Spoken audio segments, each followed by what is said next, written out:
Hi again. I'm here to tell you a story about my path and my journey to create the Awakening Change Creators Field Guide. And it's been about, like I said, about 20 years of working with communities, first internationally and locally in Oregon, and then all over the country. And it's been sometimes a harrowing journey and sometimes very, very rewarding. And I've learned so much and I have so much knowledge to share, which is why I created the Awakening Change Creators Field Guide. And so let me kind of go back and share with you where I've been. So the Awakening Change Creators Field Guide it centers liberatory pedagogy and community liberation work at its core. And I think there's a part of me that from a very young age, growing up in a family that had a lot of conflict, my parents divorced when I was very young and created a lot of problems, to be quite honest. There's a long mental health history in my family on both sides, and various types of intergenerational trauma that I won't go into now. But that created an environment for me where I felt very attuned to the suffering of the people around me and the suffering of the world. So I developed sort of that healer gift at a young age, because I was constantly exposed to people who had problems and who didn't get along and who couldn't communicate and who struggled to create a strong community fabric. So from the time I was very young, I had this affinity with creating community around me, because I lacked that at a very core level. So I like to say that the Awakening Change Creators Field Guide helps creative community change makers, or what I like to call change creators, to reflect on where they've been, where you've been, and grow liberatory change efforts in your communities without burning out. Because I can tell you that over the years and me and my trials and activism have burnt out so many times that I've collected these tools and wisdom along the way. And activist burnout is such a huge issue.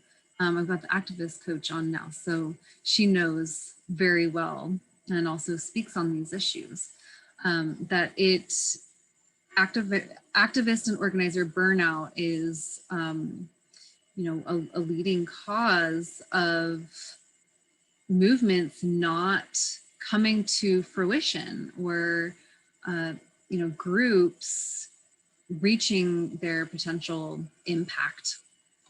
And it's really important to me that I share where I've been and all of the mistakes that I've made, so that I'd continue to learn from my own mistakes and can share some of that with others.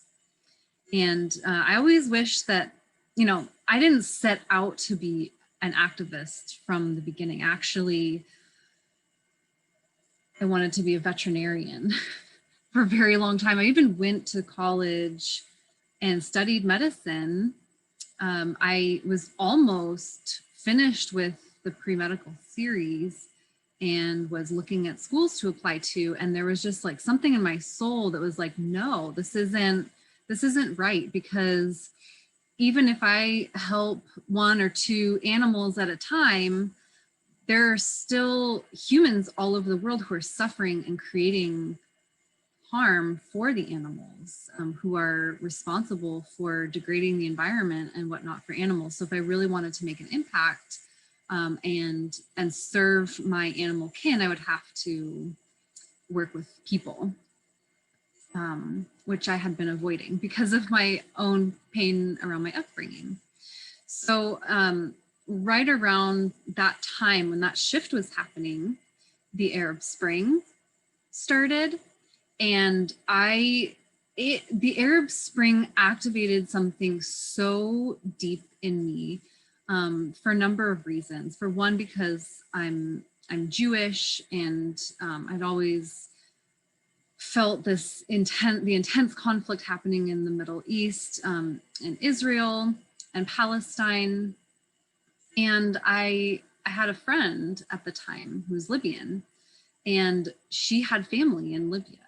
And the impact of that uprising came so close to home that it triggered something in me. It activated me in a big way. And so, you know, it was right around that time when my whole world started shifting upside down, right? I had been on this track to be a medical student, essentially, and now was like in the throes of this uprising energy, which is a completely different energy. And I had no real grounding in activism. And I so wish that there was some sort of mentorship program or something that could train me to be more intentional and effective in my work with activism, without having to spend, you know, the hundreds of thousands of dollars that I did going to school. And the whole path that I took to get to where I am now was so roundabout. And I just wish there was someone there who could be like, okay, what is the type of change you're wanting to create? These are the ways that you can get there. And granted, that's never that easy, right? Because we have to go on our whole inner journey and our transformation, which I had to do, because I started when I was a youth. I started in a very different place around community work. I was a youth ambassador. I was chosen to be an exchange student in a program that took me to China when I was 11, and got this really incredible exposure to international and cultural work. And that started me on a path of other exchanges in different countries. And I went all over the place being a youth ambassador and representing the United States.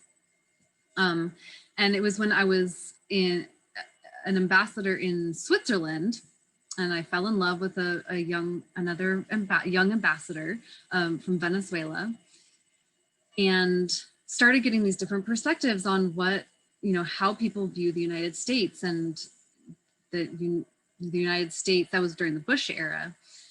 The United States was seen by so many as this like colonizing imperial force that was globalizing and kind of taking over the world. And then other people like the Venezuelan man, who had grown up with so much political and economic chaos, was seeing the United States with these very glossy eyes, that, we had all of our basic needs met, and how great was that? And just started getting all these different perspectives.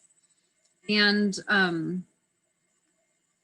that, it started to shift how I feel like a lot of people who grew up in the United States become very US centric, because the US is a popular cultural force for a lot of the world. We get this sort of like egotism around being the best or whatever, which really is not true, and is really damaging to a lot of the people's self views around the world. And not just that, but degrading of cultures and all sorts of things that I won't go into now. But anyway, that was sort of my grounding. I guess the soil upon which the Arab Spring and my involvement in that and my activism from there kind of sprung from. So the Arab Spring was followed by, I was involved in that with my friend in various ways. But then that fall began the Occupy movement. And I was in my final few terms of college at that time and was really ready for something to change. I had been learning about all of the corruption of the banking system and various forces that control and exploit the masses, and was kind of waking up to this. And if you can relate to any of this, please drop in the comments and let me know, like where were you at this time, and how were you relating to these things? What was your path to becoming your path of awakening to all of the need and the need for change in the world? For me, the Occupy movement was one of the most profound experiences that I had as an activist, as a young activist, I should say, because I was very quickly thrust into an organizing position. Now, the Occupy movement was horizontally organized. Anyone really could show up. You didn't have to audition or, really have any clout to be there and to offer something. And so I showed up with a cardboard box and a book, and I wrote library on the box, and I put the book on it, and I stood there. and people started to come over and be like, oh my gosh, this is the library, this is great. And I'll bring my magazines, I'll bring my books. And very quickly there was this force of magnetism in that place, because people were starving for a place to come together and to be heard and to share their ideas and to have generative conversations that were part of their path to liberation. And it was so inspiring, because people brought their passion, they brought their knowledge, and they wanted to share it for free.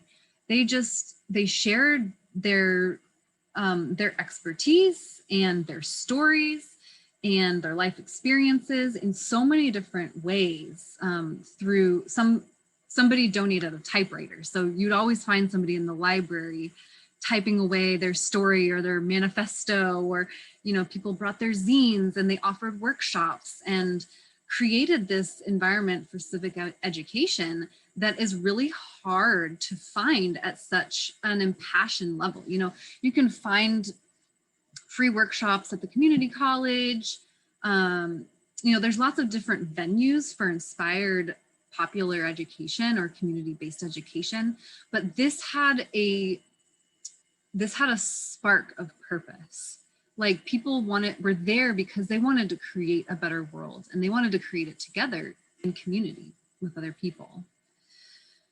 So fast forwarding a little bit, I'm going to keep connecting this back to my business, and thanks for being here, and the work that I'm doing now to kind of ground it in what I've been cultivating, because that experience at the Occupy movement has informed and really created a model for what I'm trying to cultivate now in the Awakening Change Creators Field Guide and in the Awakening Creatives community. One of the most soul fulfilling parts of the Occupy Portland Library for me was people bringing their creativity. People brought their dreams for the future and for the world they were trying to create. And like I said, not only were you creating their manifestos, but were writing poetry and drawing these incredible graphics and trying to explain the world and how the systems fit together. And I was just enamored with that vibe. And my own art was really activated in that space where, you know, I sang a lot as a child, but all of a sudden I was like writing music, and I doodled and drew a lot as a kid, but all of a sudden I was like drawing these posters and together in groups of people, you know, covering whole poster size sheets of paper to express ourselves and what we were learning, and just found this this very liberated space. And that's where I got my name, Liberty. So a group of fellow organizers were taking up different names. We had nicknames for each other, and they started to call me Liberty, and it stuck. I'm like, oh yeah, I'm Liberty, the liberatory librarian, of course. And I organized the volunteers in that space, and so the Occupy movement, at least in Portland, was the camps were 5 weeks strong before they were evicted.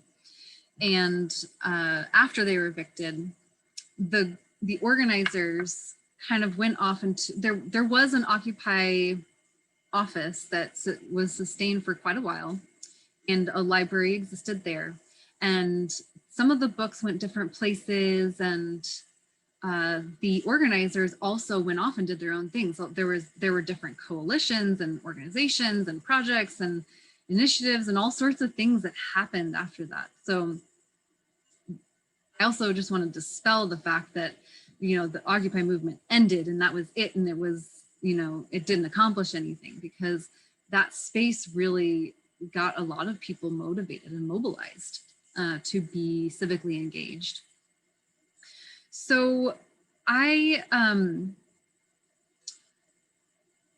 participated in several projects. One of them took me on a harrowing journey across the country and back.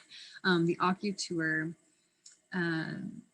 took me to, in a group of fellow organizers, to various Occupy camps across the country, where we met different people and saw what they were up to, and saw the different camps that were still up months later, and listened to their stories, and ended up at the NATO protest in Chicago, and then hitchhiked all the way back with my then partner.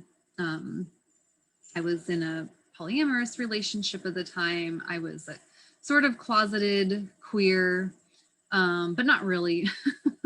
I was half closeted, and spent basically a couple of years houseless, I would say, because I had a network of community and fellow organizers and friends who hosted me. So I couch surfed. I did spend some nights on the streets in bushes, but I survived by the grace of the universe. Was okay, and all that time was inspired by the work that I was doing. It felt very purposeful, and I developed myself as a community change maker in that time. So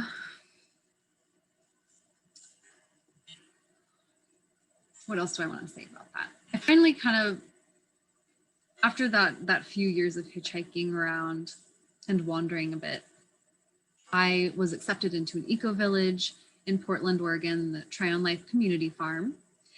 And they really nurtured me in various ways. And they uplifted my art. They nurtured me as a facilitator. They kind of activated my anti-racist work, called me out and held me accountable and all that good stuff that really sent me on my journey on anti-racism and equity work. And during that time, I got my yoga teacher certification, and I started my coaching training with Transform Coaching Academy.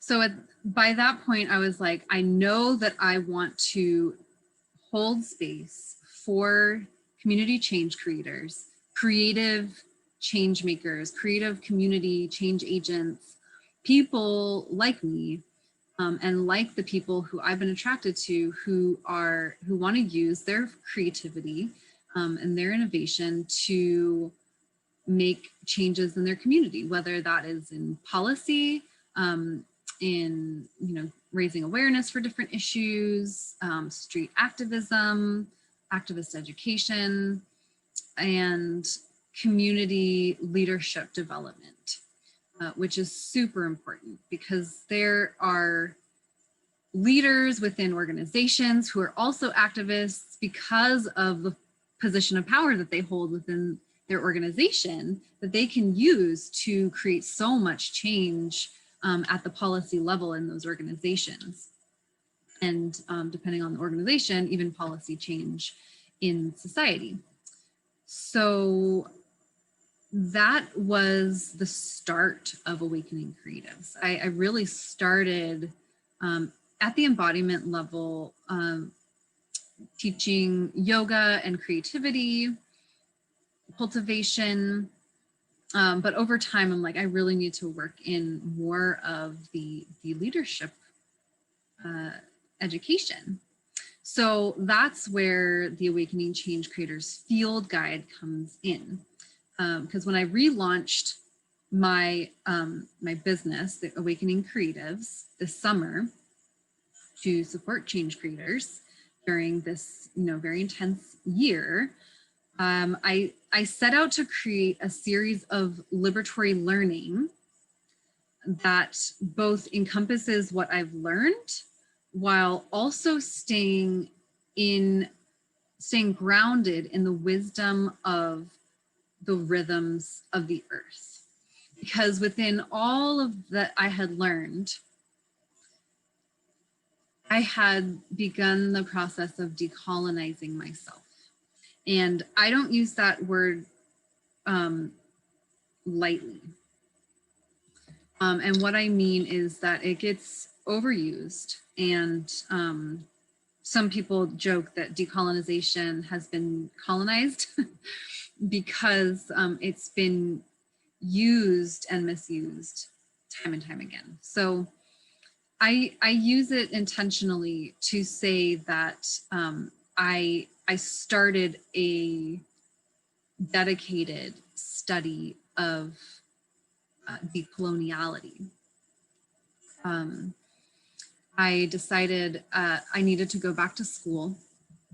Even after I got educated through Transform Coaching Academy, I needed to get more in tune to the psychological processes that happen in community.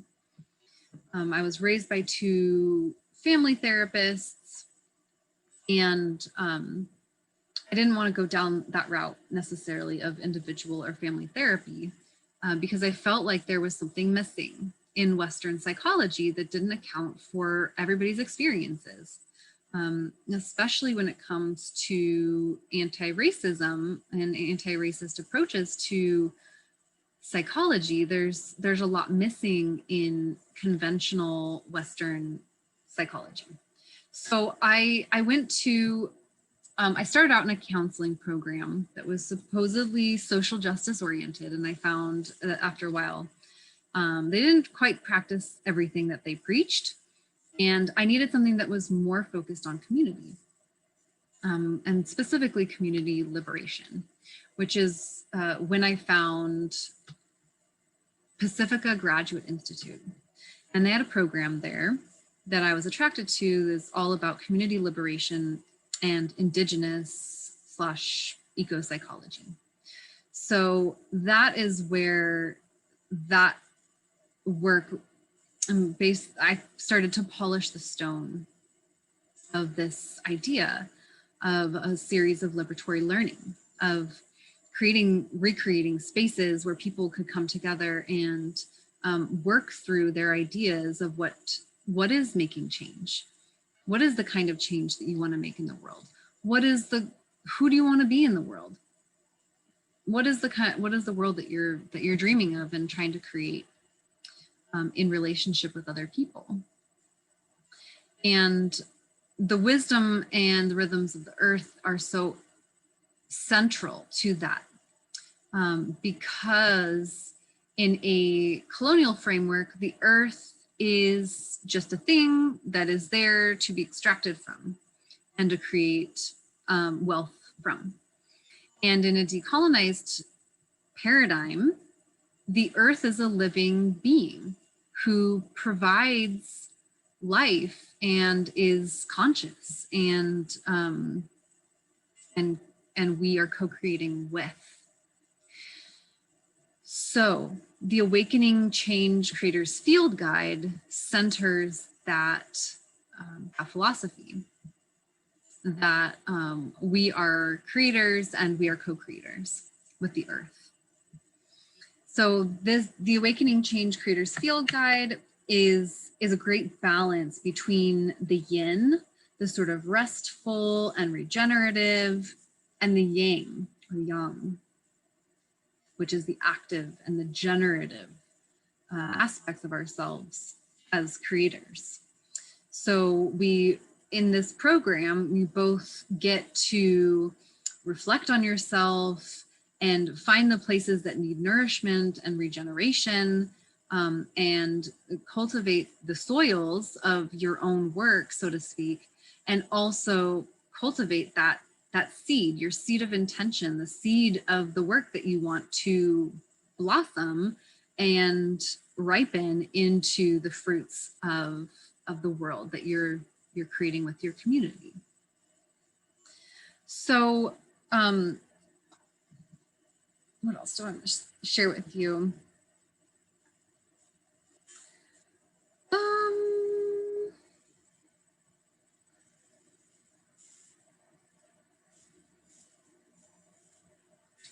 Yeah, there's an important piece here. Now, I won't go too deep into this, but through various experiences that I've had in formal learning environments throughout the years, I found that, one, they weren't super accessible to neurodivergent people, to low-income people, and there's just a lot of cultural barriers and power dynamics that come into play when somebody is in a large institution and holding that place of power. I didn't want to recreate that. I'm not ready to recreate that or to even go in and try to change that system right now. And maybe someday, but at this point, I don't want to enter the silo of the university system to share my knowledge and experience. So it was really important to me to make this information and learning space available to more people and as many people who would want access. So I put together the Awakening Change Creators Field Guide in a way that is as accessible as possible. And one other piece I want to share is that I did a certificate program with Le Munois, who is a renowned diversity trainer and producer of The Color of Fear, which is an incredible diversity anti-racist training film that I highly recommend you seeing, or I can show to you someday. That might be coming up here in the spring. But I'm still working alongside him, working with him today. So that is a space and the mentorship that I have that has been very supportive and encouraging during these times that are trying and challenging, to say the least. So I'm excited to share some of that work with you coming up in the spring season of the Awakening Change Creators Field Guide. And actually we'll get into a little bit of his work in the winter season of liberatory care. So the Awakening Change Creators Field Guide flows with, I wanted to try to embody the framework of a decolonized paradigm that flows with the wisdom of the earth and its rhythmic cycles, and be with the cycles of the cosmos and the earth to help us reflect and embrace our unique positions in the world as change creators. So it's designed to celebrate you as you are, to deepen into your shadow and gifts, unpack the parts of yourself that you have yet to discover surrounding your work as a change creator. It is designed to support you to develop healthy relationships and community connections, and to hone your communication skills, as well as craft the projects and, you know, polish your own stone to really create outcomes for your people. And I want to share with you the upcoming season of the Awakening Change Creators Field Guide, because we, like I said, we're going to get started here in 2 weeks from today, right around this time, starting at 7 p.m. Central is when we'll go live for the first session. And if you are watching on Facebook, I'm going to share my screen with you here so you can see a visual. I'm a very visual person. I'm a visual learner. I really need to see to learn. And so that is also part of what's embodied in the Awakening Change Creators Field Guide is some of my art. And I craft all of the graphics that you see on in the field guide curriculum, as well as everything that you see on my social media for the most part. So that's a treat, because, you know, we get some really inspired visuals here. Okay, where are you?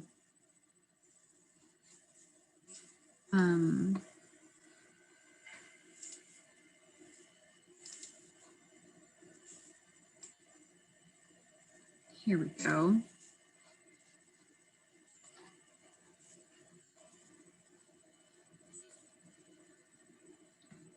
Hey, Lizzie. Good to see you. So I'm just sharing, and you won't be able to see this on Instagram, but if you are on Facebook, you can see this graphic that I'm pulling up here. That is going into the Awakening Change Creators Field Guide, this co-liberatory learning program that I put together for you all. And like I said, this is 4 seasons of liberatory learning space. So this is a place where you can come together with other change makers, or what I like to call change creators, creative change makers, people who are resisting the status quo, who are maybe thinking outside of the box and need that place to generate dialogue around what you're thinking, whether you are in a process of decolonizing your work, or, you know, on your journey of liberation in your community. This is a place for you to unpack all of that on your journey, and to reflect on the different aspects of your work, so that you know that you are both doing ethical work, that you are not recolonizing yourself or your community in the process. So you can know for sure that you're not oppressing yourself and you aren't, recreating an abusive dynamic with yourself as a change creator, that you're taking care of yourself. And in the fall season of the program, which we just finished up, it was all about harvesting the fruits of our labor. So reflecting on, what is success? How do I create success for myself? How do I evaluate the work that I did this year without, just criticizing myself, but really celebrating the outcomes and learning from them. We called in the ancestors and we got in touch with our positionalities, and we got more in touch with our own stories and crafted our characters with a little bit of artful play. And then finished up with talking about crafting empowering community stories that don't center damaging narratives. So the winter season that we're starting in 2 weeks is all about liberatory care. So this is where we go down into in the metaphor of this, flowing with the seasons and everything in this curriculum. We're using the imagery of a tree. The fruits and the roots. We harvested the fruits of our labor from this metaphorical tree. And now we're coming down into the roots, into the winter, into this place of coming into ourselves and relaxing into ourselves, and relaxing into the roots of our intentions. So we're going to talk about that. We're going to start out our first session in 2 weeks on December 30th is all about our seed of intention. So this is where we're relaxing in. I imagine like the roots are what hold us down into the earth, right? It's what the plant draws all of its energy down in the wintertime into the roots. So everything that matters, that is absolutely necessary for survival, comes down into the roots and is harnessed there, is stored there. So in this, personal metaphor, those are our values down in the roots. And sometimes we need to reacquaint ourselves with our values. We forget, I forget sometimes, how important some of these things are to me. I've maybe let some of my roots wither, and I don't want that. And this is, right around the new year, the Gregorian New Year. So this is a great time to just like reconnect with our intention for the work that we do as change creators. And maybe you want to look also into your seeds of intention for your family life or different aspects of your own self-care. So we're going to go through that in the first session. And then also as part of relaxing into the roots, which is, I try to follow the moon cycle. So in this first moon cycle of the winter, is all about relaxing into ourselves and into self-knowing. So the second session will be about empathic self-knowing as self-care, because when we really know ourselves, we can tend to our own needs and tend to our feelings and regenerate ourselves. So we'll be talking about emotional and spiritual care. And we may have a special guest for that session who will talk to us about dreams and tending our dreams as part of spiritual and emotional self-care. So then in the next moon, deepening the roots, we're deepening into the roots, which, again, what are like the most essential parts of our survival is our bodies and our ancestors, and tending to our trauma, essentially. So we're going to start out by talking about ancestral and collective trauma and different communal care practices for these times. Because I don't know about you all, but it is up. It is up. There's so much up right now in people's pain bodies and these ancestral memories. With the racial justice uprisings this summer, and everything that's kind of unfolded after that with the election and everything, we are activated. And that pain is very, very deep. It goes deeper than ourselves as individuals. So we're going to deepen into those roots softly and carefully, kind of touch on that. What's alive there for you? So the second part of that moon of deepening into the roots, we're going to unpack some of that a little bit in a way that is that's visual, perhaps, if you're open to doing a little bit of art, and that's also making space for the imaginal, the imaginary, and our the images that come to mind when working with both our trauma and our resilience. So the way that I frame this is in pests and allies. So we have, you can name them whatever you want. You can name them, your demons or your monsters or your trauma or what have you. I like to call them pests because some of them start out feeling really big and scary, but when I really illuminate them and give them space to be heard, they're, they can be as cute and cuddly as a little mouse.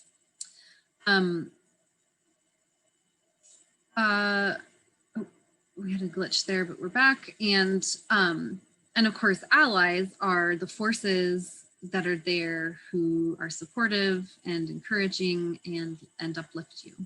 So all of that comes together into the Imaginal Council, which is something that we'll craft together that you can use going forward as an exercise to imagine all the people who sit in your council circle in the future, when you need to make a decision or work through something really difficult. So that's our second moon of the winter season of liberatory care. The final moon, third and final moon of liberatory care, is about physical embodiment and actions that we can take on behalf of liberatory care.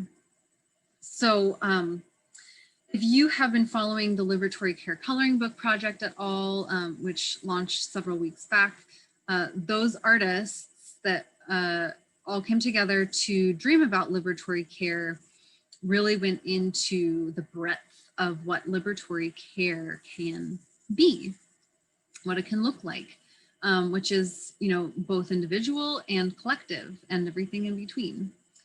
And so in this moon, first we'll talk about the rhythms of our care and the rhythms of the earth and how we take care of ourselves and our communities within those rhythms and embody them in our physical movement.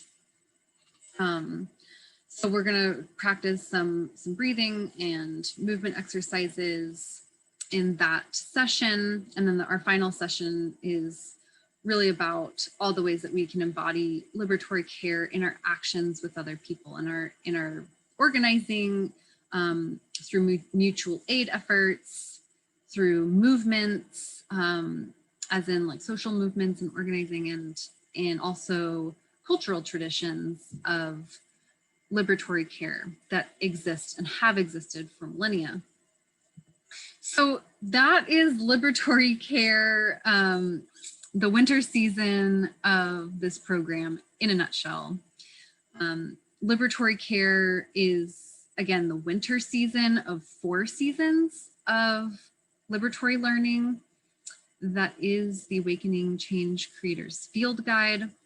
This program, if you're just tuning in now, you can go back and watch this video before I told the story of how I got here and all of what I've been through. Well, some of what I've been through to develop myself as a change creator and some of the trials that I went through.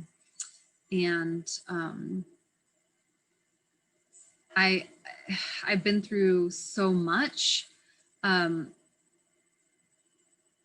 hard to encompass it all in, in a short life, but whew, I learned, have I tripped over myself and burnt out and, needed to learn about rhythmic self-care and rhythmic community care. And I'm still making mistakes. I still make mistakes, as frequently as yesterday. So the learning isn't over by any means. And this, this program isn't really meant for me to do alone at all. I'm going to have other facilitators who join me and share their perspectives on these issues. And then, of course, having you there is so important. Because this is learning to be done in community. So that can be done in various ways. And let me tell you what I mean. We're in a very interesting time when we're connecting across time zones and, so many of us are isolated at home and we can't always be in one room, one virtual room, even at the same time. So the Awakening Change Creators Field Guide aims to make this as accessible to people as possible in the following ways. You can sign up for one of the seasons, or you can sign up for 2 of the seasons, or 3 of the seasons, or all 4 of the seasons. You kind of choose, you pick and choose, and you can sign up at any time. The registration is rolling and it's open. So if you decide in 6 months that you want to sign up, all of this will be here for you. And I will be following the season. So in this winter, I'll be doing the winter season. In the spring, I'll be doing the spring season. Summer, I'll be doing the summer season, etc. And after I've gone live, all of these sessions will be available through the Awakening Creatives community, which is my online community network, or what I like to call my online community center, that's hosted by Mighty Networks, which is basically like our own private Facebook. And it hosts all of the courses that I teach and that my co-facilitators teach. And if you can't afford to sign up for one of the seasons, you can catch all of the sessions of the Awakening Change Creators Field Guide for free when they air live.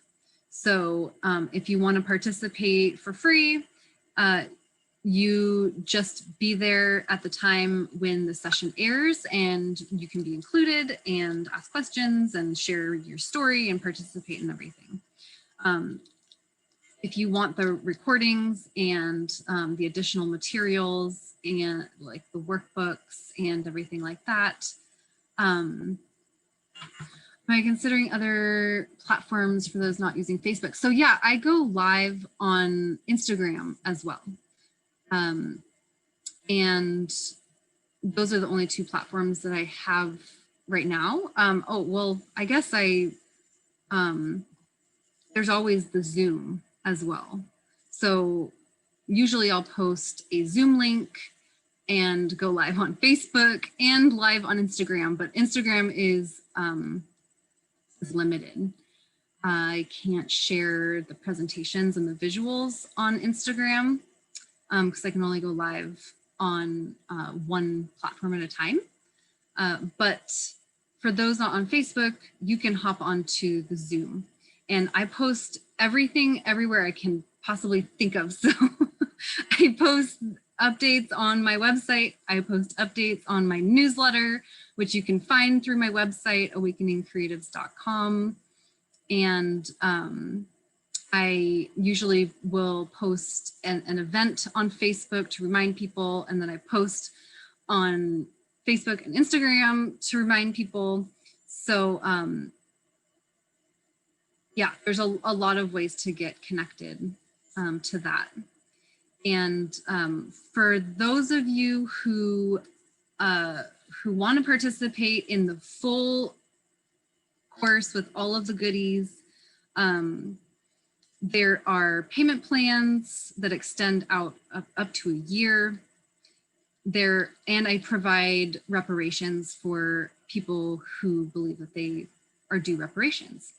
So there are like a million ways to get involved in this and to get access to this space. Also, you can get sponsored. You can do a GoFundMe. And I'm totally open to strategizing with you how to get access in a way that feels in right relationship to this work, that also have to secure my own well-being.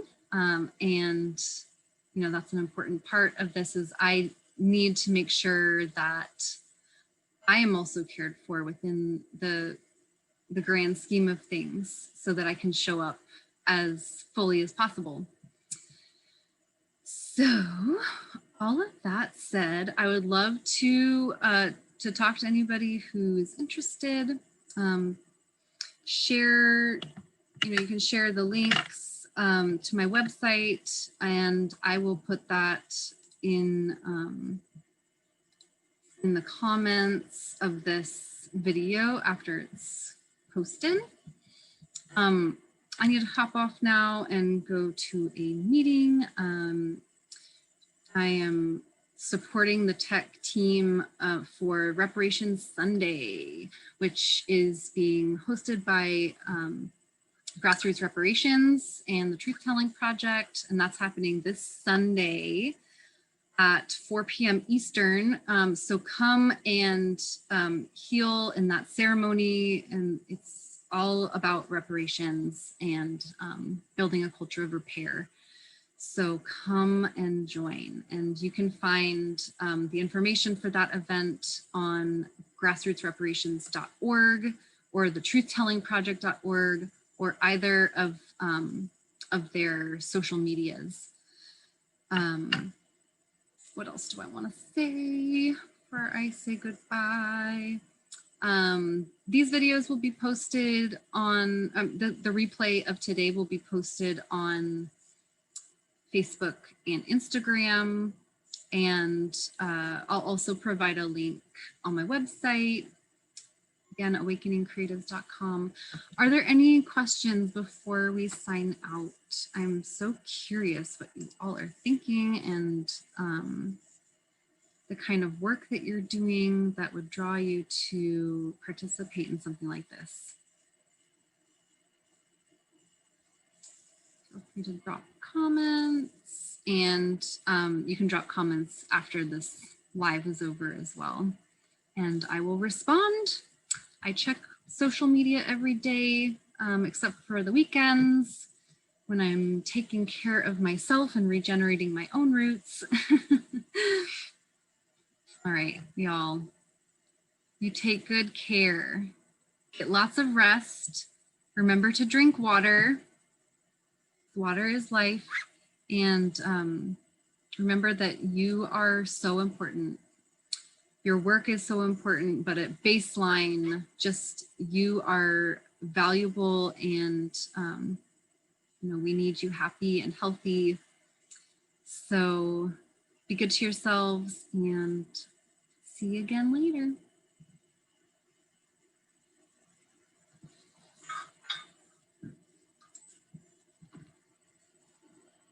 Bye.